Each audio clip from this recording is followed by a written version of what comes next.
Assalamualaikum warahmatullahi wabarakatuh. Perkenalkan, nama saya Dia Cira Aura dengan nomor NIM 23-523.070-SV-SV-23843. Di sini saya akan membuat video pembahasan untuk laporan PGPPL acara 9. Nah, pada acara 9 ini kami melakukan pembuatan bottom tabs navigation.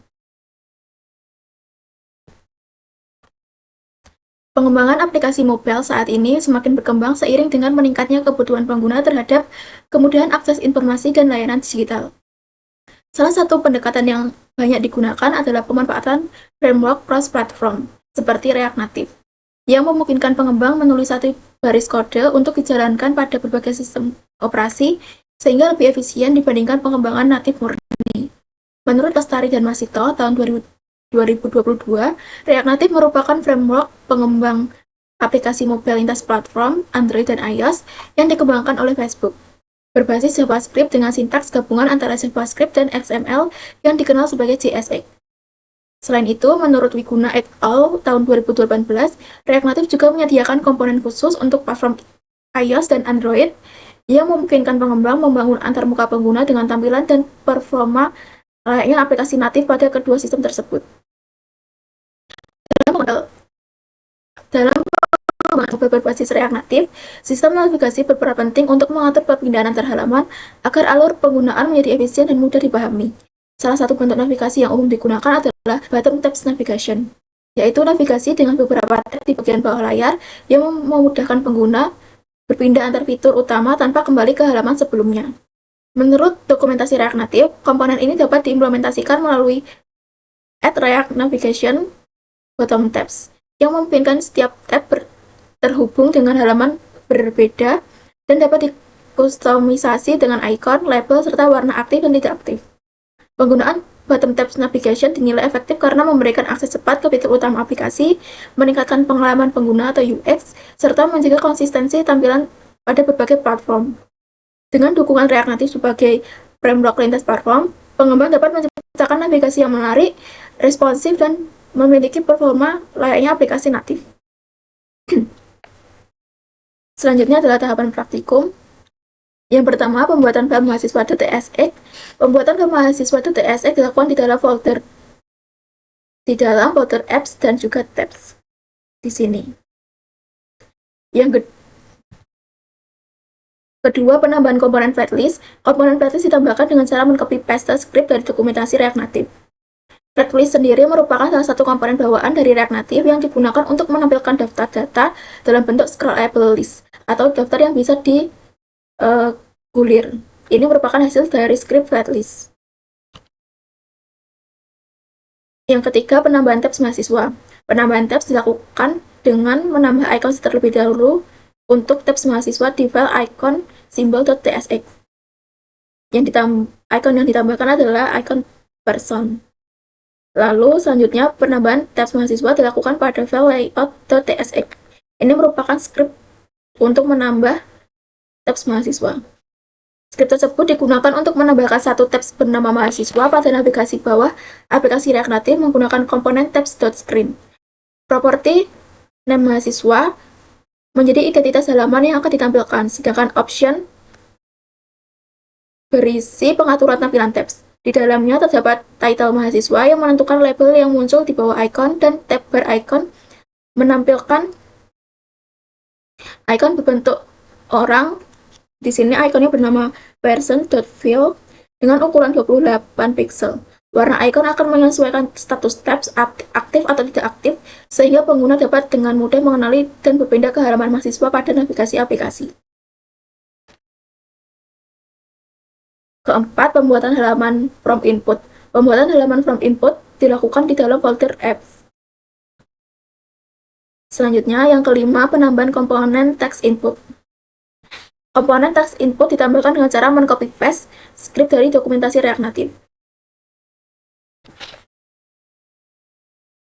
Script tersebut dipastekan di file from input.tsx. Text input sendiri merupakan komponen bawaan di React Native yang digunakan untuk menerima masukan teks dari pengguna seperti nama, email, atau data lainnya. Komponen ini berfungsi sebagai area input yang interaktif, mirip dengan kolom isian pada formulir di aplikasi. Ini merupakan hasil dari penambahan komponen text input. Yang keenam, pengaturan style header. Pengaturan style header pada halaman from input dilakukan di file from input.tsx. Yang pertama, melakukan import stack terlebih dahulu. Import stack digunakan untuk mengatur navigasi antar halaman atau screen yang menggunakan sistem stack navigation.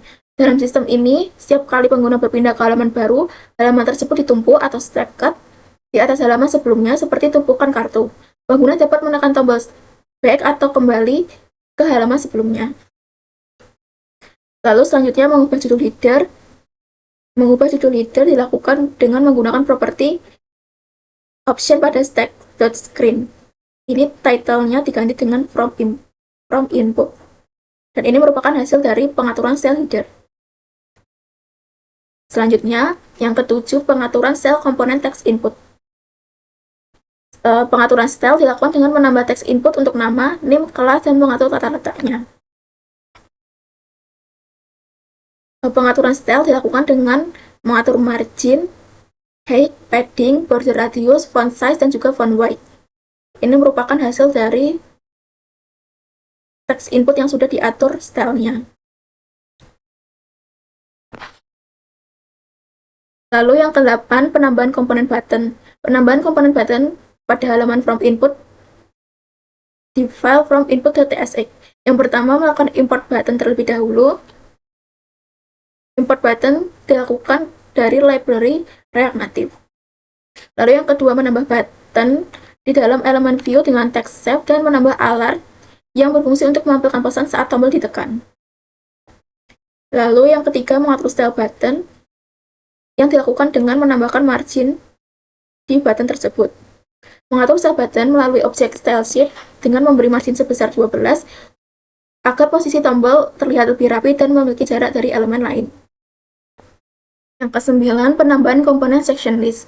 Penambahan komponen section list dilakukan di file mahasiswa.tsx dan juga melakukan pengaturan style dan penambahan icon di setiap listnya. Untuk penambahan section list, dilakukan import komponen yang dibutuhkan seperti section list, text view, dan style sheet dari React Native, serta save area view dan save area provider agar tampilan tidak tertutup oleh area status bar pada perangkat. Dan juga menambahkan icon dari material icons untuk memberikan simbol orang di setiap nama. Terus selanjutnya, strip cons data ini digunakan untuk menyimpan data dalam variabel data yang berisi 3 kelompok, yaitu kelas A, kelas B, dan juga asisten yang masing-masing memiliki daftar nama.